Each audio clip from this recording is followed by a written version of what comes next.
আজকের গুরুত্বপূর্ণ আঞ্চলিক সংবাদে সবাইকে জানাই স্বাগতম। আজ 20 ডিসেম্বর শুক্রবার। আজকের সকালের বিশেষ বিশেষ খবর হলো, পঞ্চায়েতের ভোট বিজ্ঞপ্তিতে স্থগিতাদেশ, 9 জানুয়ারির আগে চূড়ান্ত ভোটার তালিকা প্রকাশ করা যাবে না বলল গৌহাটি হাইকোর্ট। মৃদুলের মৃত্যুতে তদন্ত ঘোষণা মুখ্যমন্ত্রীর, জনতা ভবন ঘেরাওয়ের ডাক কংগ্রেসের। বড়াইল থেকে আইলাতলে নামলো হাতি, আতঙ্ক চা বাগানে, সেকশনের স্থানে স্থানে প্রহরী মোতায়েন। কাটলিজোড়ায় এল্টো অ্যাম্বুলেন্স মুখোমুখি, আহত 6। শিলচর পিএইচই অস্থায়ী কর্মচারীদের অনশন প্রত্যাহার, চাকরি স্থায়ীকরণের দাবিতে অনশনে অসুস্থ হয়ে পড়লেন 2 জন। এবং সর্বশেষ খবরটি হলো, মৃদুল ইসলামের মৃত্যুর প্রতিবাদ শ্রীভূমিতে। এবারে শুনুন বিস্তারিত খবর। রাজ্যে পঞ্চায়েত পুনর্বিন্যাসে নানা ত্রুটি বিচ্যুতির অভিযোগ পেয়ে চূড়ান্ত ভোটার তালিকা প্রকাশে স্থগিতাদেশ দিল গৌহাটি হাইকোর্ট। পরবর্তী নির্দেশ না পাওয়ার আগে পঞ্চায়েত নির্বাচনের কোনো বিজ্ঞপ্তি জারি করা যাবে না বলে রাজ্য নির্বাচন কমিশনকে জানিয়ে দিয়েছে গৌহাটি হাইকোর্ট।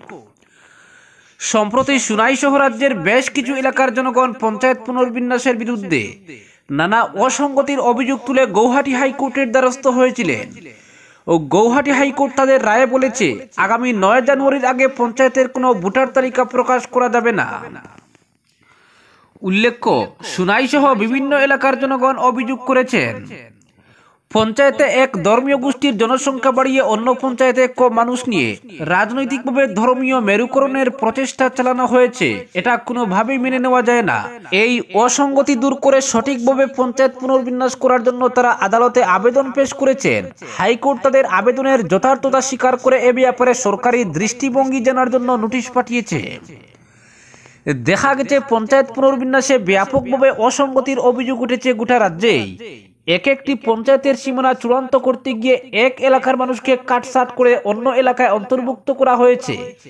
এর ফলে সাধারণ মানুষ নাজেহালের মুখে পড়বেন বলেও আবেদনে অভিযোগ করা হয়েছে। জানা গেছে, এক একটি পঞ্চায়েত কয়েক কিলোমিটার পর্যন্ত বিস্তৃত রয়েছে। ফলে ওই এলাকার মানুষকে ভোট দিতে গেলে ব্যাপক সমস্যার মুখে পড়তে হবে। সম্প্রতি করিমগঞ্জে যে পঞ্চায়েতের ভোটার তালিকা প্রকাশিত হয়েছে তাতে ব্যাপক ভুল ত্রুটি লক্ষ্য করা গেছে। এমনকি দক্ষিণ করিমগঞ্জের বিধায়ক সিদ্দিক আহমেদের এলাকায় ভোটার তালিকায় তার নিজের নামই নেই। শুধু তাই নয়, ওই এলাকার প্রচুর লোকের নাম কর্তন করা হয়েছে। নামের ভুলে পড়া তালিকা নিয়ে অসন্তোষ রয়েছে ব্যাপক। কি কারণে এসব ঘটল, এ নিয়ে উচ্চ পর্যায়ের তদন্তেরও দাবি জানিয়েছেন সেখানকার জনগণ।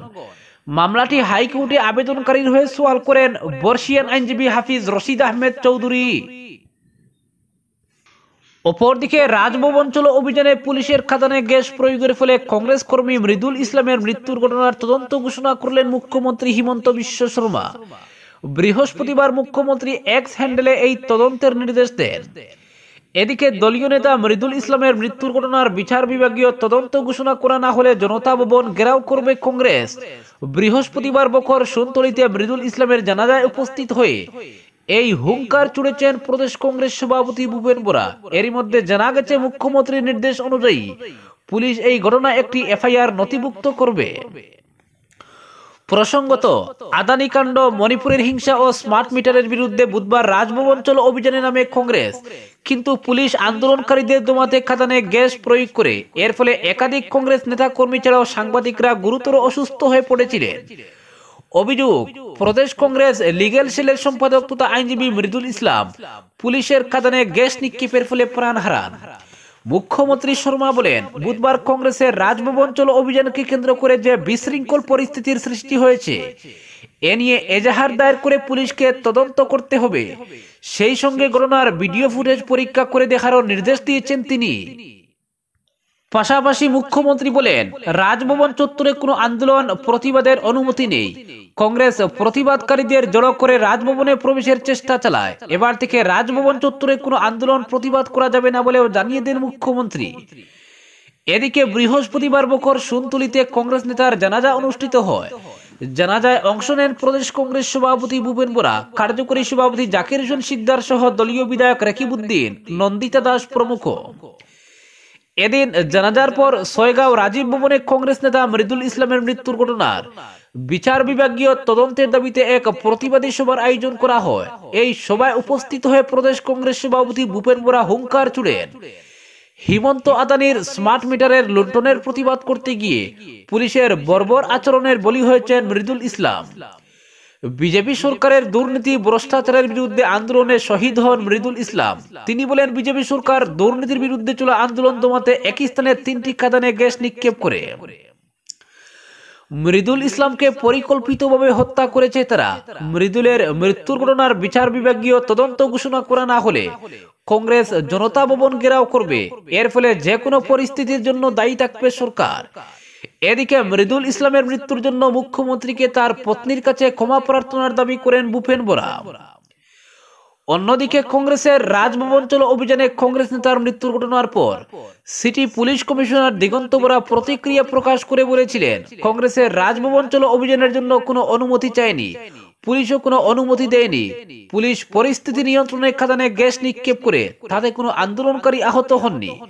তবে সিটি পুলিশ কমিশনারের এই মন্তব্যের পর কংগ্রেসের তরফে রাজভবন চলো কর্মসূচির জন্য করা আবেদনপত্র ফাঁস হয়, কিন্তু এ নিয়ে পুলিশের কোনো প্রতিক্রিয়া জানা যায়নি।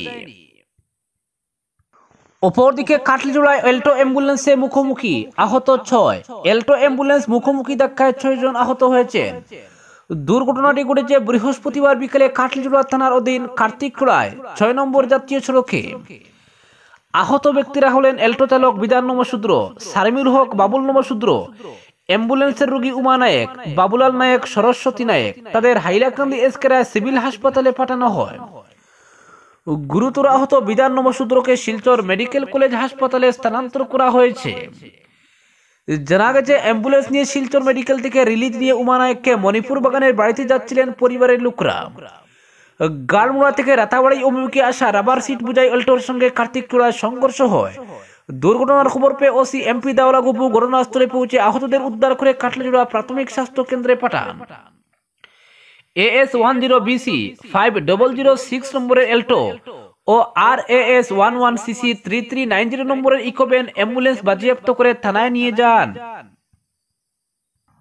অপরদিকে শিলচর পিএইচই অস্থায়ী কর্মচারীদের অনশন প্রত্যাহার। পিএইচই ডিভিশন 1-এর অস্থায়ী কর্মচারীরা অনশন প্রত্যাহার করলেন। প্রায় 34 ঘন্টার বৃহস্পতিবার সন্ধ্যার পর জেলা প্রশাসনের উদ্যোগ এবং বিভাগীয় আশ্বাসে অনশন ধর্মঘট আপাতত প্রত্যাহার করলেন শিলচর সদরঘাট জল সরবরাহ প্রকল্পে কর্মরত জনস্বাস্থ্য ও কারিগরি বিভাগের অস্থায়ী কর্মীরা। এদিন সন্ধ্যা 6:30টায় এদের ফলের রস পান করিয়ে অনশন ভঙ্গ করান সারা আসাম রাজ্য সরকারি কর্মচারী ফেডারেশনের সাধারণ সম্পাদক বিশ্বজিৎ পাল চৌধুরী, পিএইচই ডিভিশন 1-এর executive engineer Pradip Deb, S D O Nabajit Pakhira প্রমুখ। এদিকে ধর্না চলাকালীন আজ বিধানচন্দ্র দাস এবং নিবাস দাস অসুস্থ হয়ে পড়েন। এই খবর পেয়ে জয়েন্ট ডিরেক্টর আরবান পিএইচির চিকিৎসক বুদ্ধ দেবনাথকে ঘটনাস্থলে পাঠান। তিনি অসুস্থ 2 জনকে প্রাথমিক চিকিৎসা করে উন্নত চিকিৎসার জন্য শিলচর মেডিকেল কলেজ হাসপাতালে প্রেরণ করেন। অস্থায়ী কর্মচারীরা জানান, গত অক্টোবর ও নভেম্বর মাসের বেতন তারা পাননি। এমনকি 16 বছর থেকে ক্যাজুয়াল ভাবে কাজ করে আসলেও এখন পর্যন্ত তাদের চাকরি স্থায়ীকরণের কোনো ব্যবস্থা হয়নি। এসব দাবিতে বুধবার থেকে 72 ঘন্টার ধর্নায় বসেছিলেন জনস্বাস্থ্য কারিগরি বিভাগ সংমণ্ডল 1-এর 26 জন অস্থায়ী কর্মচারী। অপরদিকে বড়াইল থেকে আইলাতলে নামলো হাতি, আতঙ্ক চা বাগানে, সেকশনের স্থানে স্থানে প্রহরী মোতায়েন।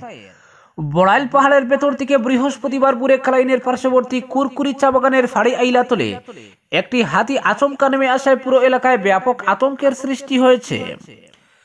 জানা গেছে, খুব সকালে চা শ্রমিকরা ঘুম থেকে উঠে প্রথমে সেকশনের ভেতরে হাতিটিকে দেখতে পেয়ে চমকে যান, কারণ হাতিটি খুবই উত্তেজিত অবস্থায় চা বাগানে চলাফেরা করছিল।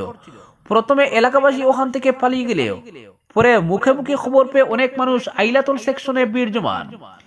খবর পেয়ে ছুটে আসেন কুরকুরি বাগান manager Sunil Singh, deputy manager Pankaj Singh সহ অন্যরা। তারা দূর থেকে হাতিটিকে পাহাড়ের দিকে ফেরত পাঠানোর চেষ্টা করেও বিফল হন। পরে বন বিভাগের কালাইন রেঞ্জের একদল কর্মীও আসেন আইলাতলে। তারা স্থানীয় মানুষকে সঙ্গে নিয়ে প্রায় ঘন্টা 4 অনেক কসরত করে হাতিটিকে বড়াইল পাহাড়ের অভ্যন্তরে হারাং প্রটেক্টেড এলাকায় পাঠাতে সক্ষম হন।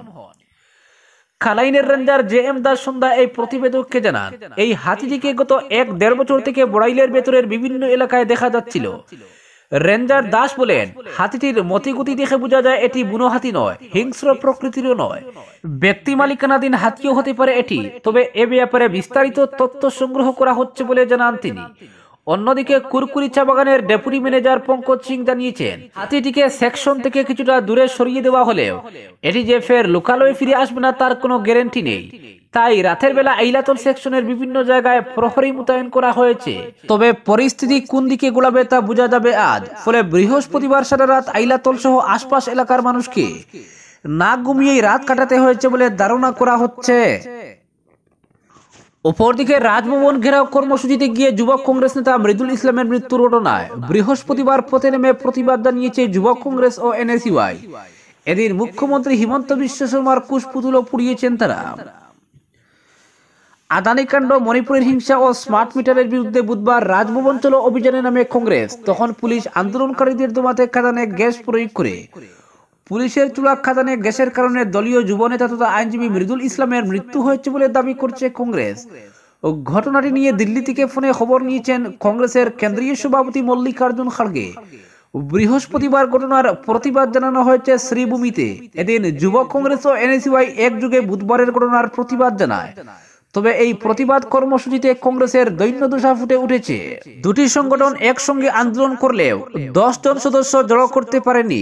দুটি সংগঠনের 6-7 জন সদস্য মিলে প্রতিবাদ সাব্যস্ত করেছেন। সঙ্গে হিমন্ত বিশ্বকে ফ্যাসিবাদী নেতা বলে উল্লেখ করে তার কুশপুতুলও দাহ করেছেন। প্রতিবাদ কর্মসূচিতে ছিলেন শুভজিৎ চক্রবর্তী, রাজন চৌধুরী সহ আরো কজন। আজকের বিশেষ সংবাদ এখানেই সমাপ্ত।